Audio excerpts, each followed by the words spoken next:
नमस्कार दोस्तों, कैसे हैं आप सब? मैं रितिका फिर हाजिर हूँ एक बार एक नई कविता के साथ।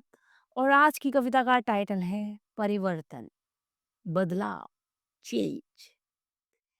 इस कविता को लिखने के पीछे एक बहुत ही इंटरेस्टिंग सी स्टोरी है। पोएम सुनाने से पहले मैं वो स्टोरी आपको ज़रूर सुनाना चाहूँगी। तो एक दिन सुबह-सुबह मैं मॉर्निंग में उठी और सुबह उठते ही सबसे पहली चीज़ भगवान को याद करने के बाद मेरा होता है कि मैं सबसे पहले अपने आप को शीशे में देखती हूँ और खुद से 2 मिनट के लिए बातें करती हूँ।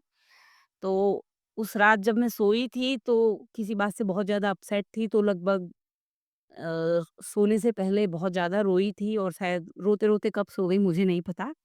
तो जब सुबह अपनी आँखें देखी तो बहुत ही ज़्यादा लाल और सूजी हुई थी और शीशे में खुद को ऐसे देख के कमज़ोर-सा, टूटा हुआ-सा देख के मुझे खुद पे ही बहुत ज़्यादा दया आने लगी कि इस कंडीशन में मैंने कभी खुद को नहीं देखा।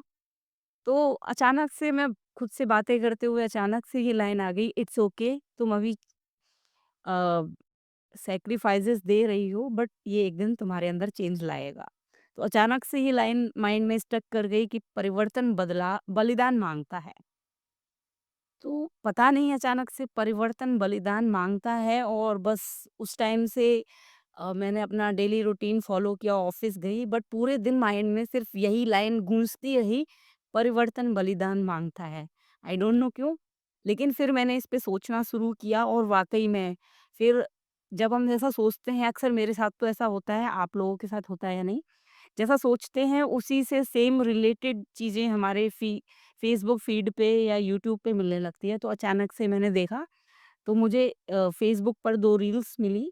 एक रील थी, उसमें ये था कि उसके पास स्ट्रॉन्ग बनने के अलावा और कोई चारा ही नहीं था, इसलिए उसे स्ट्रॉन्ग बनना पड़ा। एक लड़की के लिए था ये। और दूसरा मैंने देखा महाभारत का एक छोटा-सा क्लिप, जिसमें द्रौपदी और श्री कृष्ण जी संवाद कर रहे थे और द्रौपदी जी पूछ रही थी उनसे कि हे माधव, इस युद्ध का परिणाम क्या होगा? और वो उनको जवाब देते हैं कि युद्ध तो विध्वंस ही लाता है। तो उन्होंने कहा कि फिर इतना विध्वंस क्यों? किस लिए?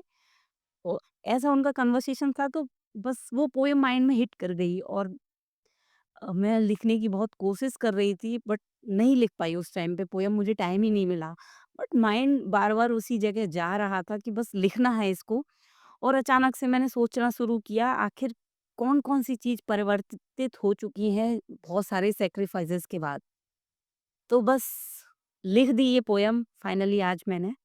लगभग डेढ़ हफ्ते से ये माइंड में ये लाइन गूंज रही थी, परिवर्तन बलिदान माँगता है। और अब मैं ये पोएम आपको सुनाने जा रही हूँ। ऋतिका 3.0 सीरीज़ की दूसरी पोएम है ये। उम्मीद करती हूँ कविता पसंद आएगी। कविता पसंद आए तो फीडबैक ज़रूर दीजिएगा। बिना देर के स्टार्ट करते हैं। परिवर्तन बलिदान माँगता है, परिवर्तन बलिदान माँगता है। कभी अपनों का, कभी सपनों का, कभी तुम्हारे प्यार का, तो कभी तुम्हारे विश्वास का। परिवर्तन बलिदान माँगता है। दिल टूटा, ख्वाब टूटा, भरोसा टूटा, उम्मीद टूटी, भ्रम टूटा कि वो मेरा है, साथ छूटा, आँसू बहे। साथ छूटा, आँसू बहे, हम बिखरे और सब तहस-नहस हो गया। विध्वंस हुआ, विनाश हुआ, ना पतन हुआ और ना ही उत्थान हुआ। हानि तो उनको पहुँचाई मगर अपना ही नुकसान। कुछ बचा ही नहीं जब बचाने को, पछतावा भी करे तो क्या जब है ही नहीं अब कुछ पछताने को। पीछे मुड़कर लौटूं भी तो भला किस दिशा में, जब निशान ही मिटा दिए कदमों के, तो कोई रास्ता ही नहीं बचा पीछे जाने को। बदलाव तो त्याग मांगता है, बदलाव तो त्याग मांगता है। कभी युद्ध तो कभी संवाद मांगता है, कभी प्रेम तो कभी विवाद मांगता है। परिवर्तन तो आखिर बलिदान मांगता है। पुरानी हस्ती मिटानी होगी एक नई शख्सियत बनाने को। भरने ही होंगे पुराने घाव खुद को मजबूत चट्टान बनाने को। क्या कहा तुमने? बहुत तकलीफ दे है ये बदलाव।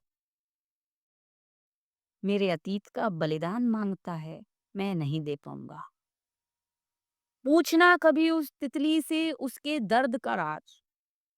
पूछना कभी उस तितली से उसके दर्द का राज, जिसका असली वजूद उसके अंदर सोया रकून ही जानता है।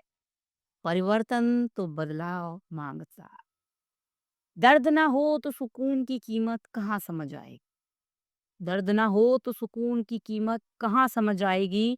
मुफ्त में मिली इस खूबसूरत जिंदगी का हिसाब तो वो तितली ही चुकाएगी। बाज की संघर्ष भरी कहानी तुमको ना समझ आएगी, जब तक तुम्हारी हालत भी उसके जैसे ना हो जाएगी।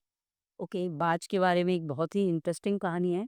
वो 30 साल तक जिंदगी जीता है अपनी, और उसके बाद वो मरने लगता है, बूढ़ा होने लगता है, उसके पंख गिरने लगते हैं, नाखून घिसने लगते हैं, और बहुत ही कमजोर स्थिति में सारे जो जानवर होते हैं जब उस पे झपट्टा मारने के लिए बैठे रहते हैं, क्योंकि उसकी दुश्मनी होती है बाज से। बाज के पास सिर्फ 6 महीने का समय होता है, या तो वो बूढ़ा होकर उसी जगह मर जाए, या फिर वो 6 महीने की तकलीफ सहकर अपने आप को इतना मजबूत बना ले कि वो और 30 साल आसमान पर राज कर सके।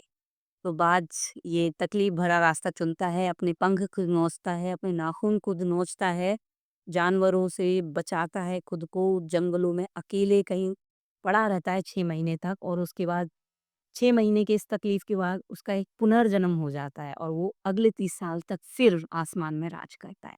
ये एक इंटरेस्टिंग कहानी थी, तो मैंने सोचा बता दूं। तो बाज की संघर्ष भरी कहानी तुमको ना समझ आएगी, जब तक तुम्हारी हालत भी उसके जैसे ना हो जाएगी। हर राह पर दो मोड़ तो तुम्हें भी मिलेंगे। चुन लेना मौत को अगर आने वाली तकलीफ से तुम्हें डर लगता है। निडर हो मौत पर फतेह करने का जज्बा महज एक चील ही तो रखता है। तोड़ दो घिसी हुई जंजीरों को, बदल के रख दो अपनी सोच के बादलों को। शतरंज का खेल समझ चलना अब हर बाजी। शतरंज का खेल समझ चलना अब हर बाजी। हर प्यादे को दो हिम्मत इतनी, जो मात दे वजीरों को। परिवर्तन बलिदान मांगता है। सर्प को भी तो देखो जरा, समय समय पर वो भी तो अपनी खाल उतारता है। जी हाँ, परिवर्तन बलिदान मांगता है। उम्र बढ़ी, कद बढ़ा, सूझबूझ बढ़ी, समाज में रुतबा बढ़ा। परिवार बढ़ा, जानकार बढ़े, कई मित्र मिले और जानिसार मिले, और हम खुद को बदलना भूल ही गए। दौर ऐसा आया कि मुसीबत छाई, सब कुछ आंधी के साथ उड़ गया। ना दोस्त बचे, ना साथी बचे, ना समाज बचा, ना रुतबा रहा। रह गई तो बस मैं अकेली। रह गई तो बस मैं अकेली, टूटी खंडर इमारत सी। रणभूमि में खड़ी द्रौपदी विध्वंस देखती हुई, रह गई तो बस मैं अकेली। रणभूमि में खड़ी द्रौपदी विध्वंस देखती हुई, अपनों का रक्त मिट्टी में समाया है। हृदय कांप उठा उसकी तकलीफ देख। हृदय कांप उठा उसकी तकलीफ देख, लेकिन उसके बलिदान ने धर्म को स्थापित करने का साहस तो दिखाया है। न पूछने आएगा कोई तुमसे, जब तुम बलिदान पे बलिदान दिए जा रहे होते। पूछने कोई नहीं आएगा तुमसे, अकेले ही रहोगे, ये बात याद रखना। अकेले ही चलना होगा, ये बात तुम गांठ बांध लेना। झुंड मिलेगा वहां जहां तुम बदलाव ला चुके होगे। झुंड मिलेगा वहां जहां तुम बदलाव ला चुके होगे। इतिहास लिखने की कीमत तो चुकानी ही पड़ती है। इतिहास लिखने की कीमत तो चुकानी ही पड़ती है। कलम हमेशा स्याही में नहीं, कभी कभी रक्त में भी भिगानी पड़ती है। इतिहास रचने की कीमत तो चुकानी ही पड़ती है। कलम हमेशा स्याही में ही नहीं, या आंसुओं में ही नहीं, कभी कभी रक्त में भी भिगानी पड़ती है। जी हाँ, परिवर्तन बलिदान मांगता है। जी हाँ, परिवर्तन बलिदान मांगता है। Break the patterns if you want to change in your life. Yes, break the patterns. You have to come out from your comfort zone to break the pattern. Thank you. ये इतिहास की कविता, उम्मीद करती हूँ कविता पसंद आई होगी। Bye bye, take care.